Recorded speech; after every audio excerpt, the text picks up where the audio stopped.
Okay, I'm going to hand over to you, Tracy, to start whenever you feel ready to start. Thank you very much, Dean. And good afternoon, everybody, and thank you very much for joining us. My name is Tracy Clement, and I'm the Apprenticeships Director at Best Practice Network. We've been working with apprenticeships for over 3 years, but working in the education delivery support sector for very many more years. And I'm very grateful to have my colleague Dean Boyce with us today, who's been with Best Practice Network, I believe, for 18 years. And we'll get to him in a while. So we're going to take you through, I hope not too boring, and that some of it you may know, some of it you may not know. Feel free to put questions in the chat, and we'll get to the questions at the end, if that's okay. So what is an apprenticeship? Apprenticeships are work-based training programs that are designed to help employers train their staff for specific job roles. They can be for new or existing staff. And it's about having a paying job. There must be a contract of employment and working together with the provider and the employer and the apprentice. It's very much a tripart thing to work together to learn on the job and off the job as you're going through and progressing your career. So an introduction for employers. So apprentices are members of staff. They're not outside your staff ratios or anything else. They are a member of your team. They must have a contract of employment that covers the entire duration of their program. They cannot contribute to the cost of their training. So you can't have one of those little contracts that says if you leave early, then you've got to repay your training costs. That's not allowed under apprenticeship funding. They must be allowed time to study. And this is really, really important. It's not a way of having somebody sort of cheaply employed. It is very much a collaborative approach, and they must have that time to study and to learn. But a lot of that would, of course, be studying and learning by being mentored whilst they're on doing their actual job. They must be on program for a minimum of 12 months. So they may have a program that's 15 months, 20 months long, but if they work really hard and really fast, then they can complete it early. Employers and mentors must attend and contribute to the apprenticeship induction and agree the individual learning plan. This is so that we can work together, everybody knows exactly what's expected, and we're there to support that apprentice together. So we, as BPN, will support the employer and the apprentice, and we work very closely with both. That all employers receive an induction as part of the first day of learning. And this is really, really important. There's a handbook of information that you can always refer back to. We can give out physical copies, there's an electronic copy for everybody. And this is really about understanding your role and responsibilities and how you sort of fit into this. In the old days, apprenticeships used to be, right, okay, we're going to have an apprentice, and that got handed over to somebody else, and the employer wasn't involved. These are very much employer-led. And the more involved the employer is, the better experience it is really for everybody. So they need to have a dedicated, allocated mentor for each apprentice. So as long as it's somebody who is in a position that can offer support, has done that role, is slightly higher, then that's absolutely fine. And it can also be somebody who's in an apprenticeship themselves or doing a slightly different program. So they're there to actively support and be involved with that apprenticeship. For example, monitoring the apprentice's BUD account. Now, this is a portfolio of evidence that we're building, and it also shows all of the hours of learning, everything that they've done during the last month. And we have a very involved review process. So the review process is having face-to-face or online reviews with the employer and the learner and saying, right, what have you done this month? And British values, what does that mean? And making sure that that training plan is working, that they're on track, what their next steps are, and setting that individual plan. Releasing the apprentice for observations and reviews, planning time out of class for attending training events, providing opportunities for learning and development, and understanding and supporting off-the-job training time. So before you go OTJT, what's she talking about? So off-the-job training. It's a little bit of a misnomer, off-the-job training, because off-the-job training effectively really means on the job training or training that takes place during the normal working hours. It's time that is allocated to enable an apprentices to achieve their apprenticeship outside of their normal day-to-day working duties. But anything that is new learning is what is included. It's made up of 6 hours per week for those who are working at least 30 hours a week, or 20% if they're doing under 30 hours. It's based on the number of hours the apprentice is contracted for. So if they are on a lower level of number of hours a week, then their program will take longer. It's mandatory and it must be evidenced, and it's paid time with the apprentice's working hours. It must be new learning. It's to further develop their knowledge, skills, and behaviours linked to their apprenticeship. This is the bit that tends to frighten people, but as the next slide will show you, off-the-job training relates to any new learning. So it can be anything. Yes, there will be the theory and the professional knowledge that is delivered through their formal training sessions. But it's also all the practical training that they're doing as part of their new learning on the job. So job shadowing, mentoring, departmental meetings, observations, projects, professional networking, events, competitions, visits to the other departments or other schools, and any time spent themselves on writing their self-assessments, assignments, reflective journals, any revision, peer discussions, preparations for assessments and exams, and any one-to-one events that go on. But a lot of this, we timetable this out across every unit, and we can tell you exactly how many hours go into the delivery from us and how many is what people are going to learn on the job as part of their working life. So Best Practice Network will support you to recruit an apprentice. So if you don't have somebody at the moment who you would like to be coming onto the apprenticeship and you're thinking this is a new vacancy for the apprenticeship, then we will work with you to set up that vacancy that will go not only on our website, but also on the National Apprenticeship website, but Recruit an Apprentice, so that the entire country can see those vacancies. Our sales team will work very closely with you and support you every step of the way. So the next question is usually, well, who can't be an apprentice? Can't be an apprentice until you're 16. You have to have lived in the UK for the last 3 years. You've got to be supported by your employer or the levy account holder. And there are some sort of little niggly eligibility criteria, all of which can be found on our website. You must hold Maths and English GCSE or equivalent at a grade 4 or C. If you don't, then we will support you to gain that qualification whilst you're on programme. And for teaching assistant, this is very, very frequent. We currently have, I think 50% of our teaching assistants need that functional skills qualification that we deliver whilst they're on programme to get that golden ticket. Best Practice Network will require documents to sign you up. It is a fairly complex piece of government legislation that we work with. So we will always need valid ID. So a passport, a driving license, birth certificate can be accepted. So if somebody's signing up, well worth making sure they know this in advance so that you're not losing any time. If someone's changed their name, we will need proof of the name change, because the certificate may be in a name, you got divorced again, and trying to follow that trail to evidence that you've got those qualifications. For non-UK nationals, we would need proof of immigration status, and we'd need those copies of your Maths and English GCSEs or equivalent certificates, or what's known as an ENAC these days. So application onboarding. So the employer confirms their candidate with the group, so the group that we're with now, and says, right, yeah, we want to go ahead for this. What's our next step? So if you go to the group, Melanie first, and then we will take the next steps with you. We allocate account managers to work with the group, and Alice will be our account manager for this, and they help and support through the onboarding process.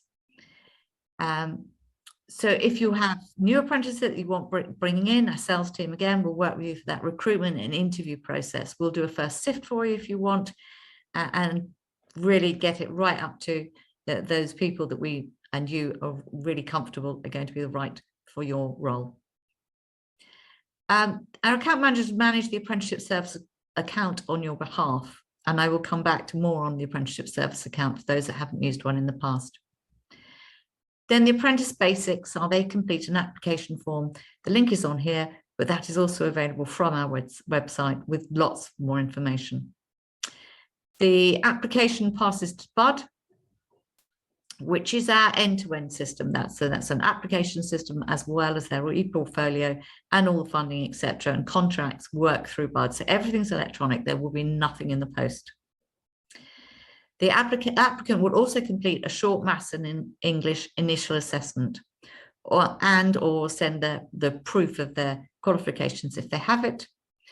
And we move on to contracts. So the apprenticeship agreement, training plan and finance agreement will all be sent electronically for signature, and they're all part of what has to happen during apprenticeships, and they're standard contracts.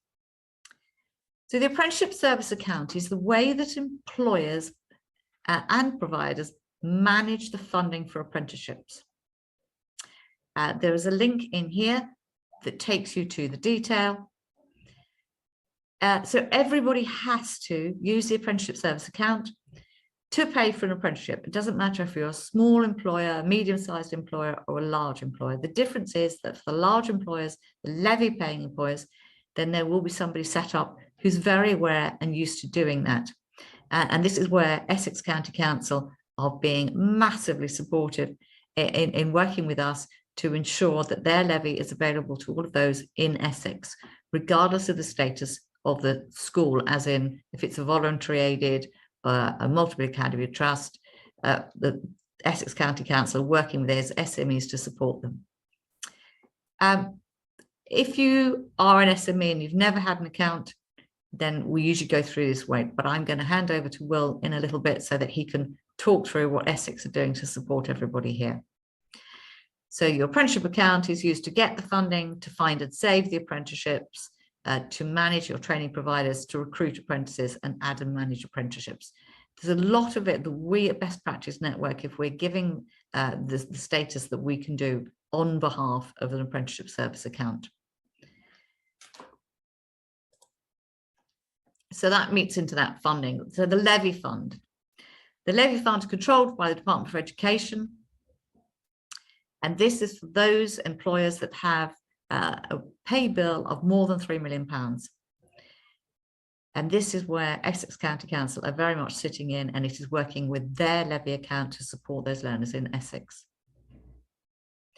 They are also supporting where there is a levy transfer option, where the employer doesn't have enough money or is a small employer who has to pay the normal 5%. So let's take it through the right-hand side. So levy-paying employers can access the fund contributions through their apprenticeship service account. If the setting does not contribute to the apprenticeship levy fund, then you pay 5% towards the cost of the training for the apprentices, and the remaining 95% is paid by the government. Now, if you're one of those that's paying the 5%, then Essex can support employers with unspent funds to support you. So those employers can transfer up to 25% of their contribution to another employer. This means that you can access that funding to mean that you don't even have to pay the 5%, the 100% will be covered. And if you have a very small setting with less than 50 employees, you'll receive 100% of the funding, where the apprentices is 16 to 18 or 19 to 24 with an EHCP. For 16 to 18-year-olds, there also is an additional bonus, but that is not going to be relevant here because we, in teaching assistant, they're all over 18.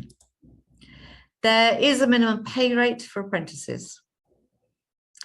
So age 16 to 18, it's £4.81, and over 19, it's £4.81 per hour. And this is for the first year of an apprenticeship. For the second year of an apprenticeship, an apprentice must be paid the national minimum wage. some lovely links in here. So Billericay Teaching Alliance and Essex County Council. And I brought in some links here. And I thought this might be a nice opportunity, Will, for you to introduce yourself, if that's all right. Yes, thank you very much, Tracy. So I'm Will Cheney. I am the Learning Development Lead for Essex County Council, and I also oversee with my colleagues Mark Malloy the apprenticeship levy and access to that. So for anyone that is wanting to use that comes within the parameters that Tracy's just discussed, then myself and Mark will be the people that you'll be liaising with about accessing those funds. Just like to also highlight a lady called Natalie McGrath. So Natalie works for the company that oversees the levy transfer pot for Essex County Council, and they have a website, and that will be circulated as well. And they've got an awful lot of information on there around what their apprenticeship levy will be. Now, of course, Tracy's talked about, some schools which are very big have a large, budget of staffing. Then you'll be using your apprenticeship levy, and we want you to help maximise your apprenticeship levy spend. But where exactly what Tracy said, it's challenging or it's not big enough, we want to make sure at Essex County Council that we are maximising the levy transfer service. So we'll be looking favourably on those conversations with any of you looking to proceed with your staff development using the apprenticeship levy. Thank you, Will. And Melanie, have you got anything that you'd like to add? I do not at this moment. No, I don't know if Tony has anything he would like to add, anything about Billericay Teaching Alliance. No, I don't have a lot to add. Just to say there is a video that Dean and I produced, which perhaps the link can be dropped in the chat or it can go out to colleagues, which explains all about the teaching assistant level 3 qualification and how we're really excited about it and how we're collaborating with Best Practice Network and Essex County Council to deliver something that's really absolutely first class, and we're really looking forward to it. Thank you.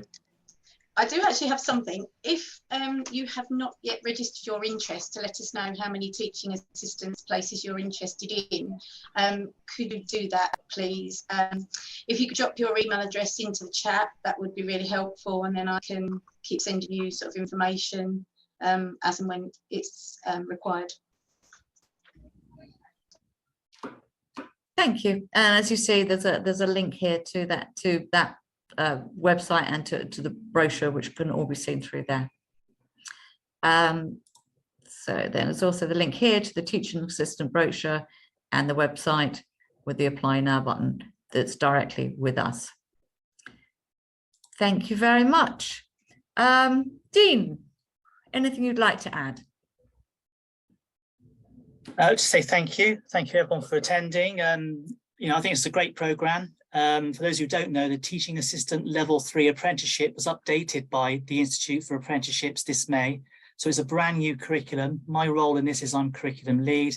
Got a great team of people, a lot of ex-head teachers, lots of people who work for local authorities and advisors to MATs, etc., working on the curriculum with me to really get the greatest sort of curriculum that we can give here in terms of the support, the content, the structure. We're working really hard to make it really accessible to all TAs, but we really focusing here on trying to get a local context so that people from Essex, Havering, Southend, etc., so the areas we're trying to Kent, Hertfordshire, the areas we're trying to cover here, can have sort of local delivery in a local context that really sort of shows an understanding of the sort of challenges and the strengths that you have in your area, and to work with that and to build networks, to build networks of TAs across your schools and networks of mentors across your schools. So, we very much look forward to working with you and your schools. So there's quite a lot of comments in the chat. Dean, do you want to have a look in there and see if there's any questions we need to answer? I think people are writing about registering. They're putting in email addresses to register. Fantastic. So Mel, I don't know if you can see those. I'm sure we can get a transcription of all those afterwards. I can. I'm taking notes actually as we go.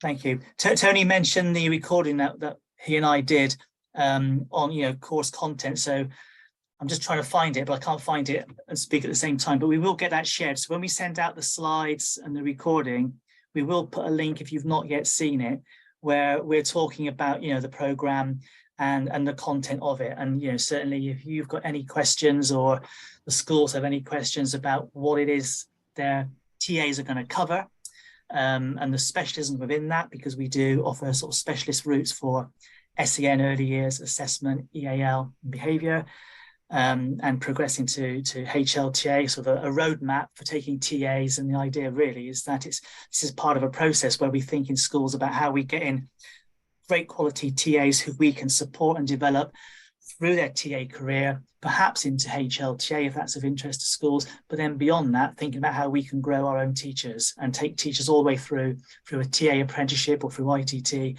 to really sort of work on development of school workforce. Any questions?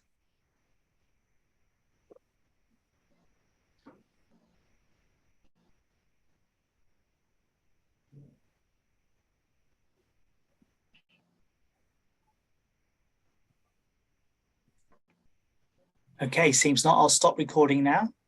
I'll say my thank yous and hand back to Tracy to wind up.